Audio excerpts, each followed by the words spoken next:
కేటీఆర్ మాట్లాడుతున్నారు. ఒకసారి చూద్దాం.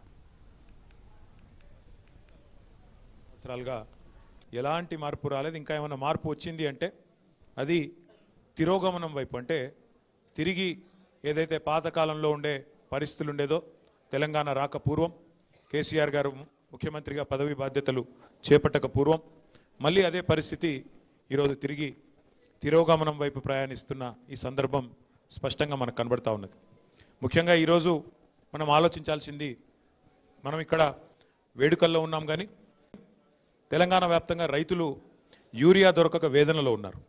చలికాలంలో ఈరోజు పొద్దునే నేను చూస్తూ ఉన్నాను, చలికాలంలో ఇంతటి చలిలో మొత్తం రాష్ట్ర వ్యాప్తంగా ఉన్న రైతాంగం ఒక్కొక్క యూరియా బస్తా కోసం అల్లాడిపోతూ ఇవాళ గంటల తరబడి దినాల తరబడి లైన్లు కట్టే దుస్థితి మళ్ళీ తెలంగాణకు దాపురించిన పరిస్థితిని మనం చూస్తూ ఉన్నాం.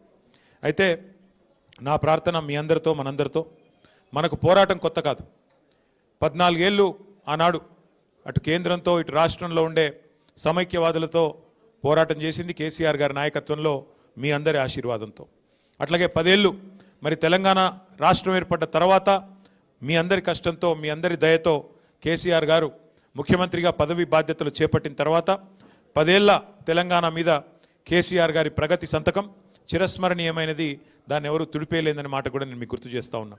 అట్లాగే గత 2 సంవత్సరాలుగా పోరాట స్ఫూర్తితో ఏ రకంగానైతే కార్యకర్తలు, నాయకులు, ప్రజలు కదం దొక్కారో కాంగ్రెస్ పార్టీ యొక్క దుష్పరిపాలన మీద, దాన్ని కూడా మనం ఈ సందర్భంగా మననం చేసుకోవాల్సిన అవసరం ఉంది.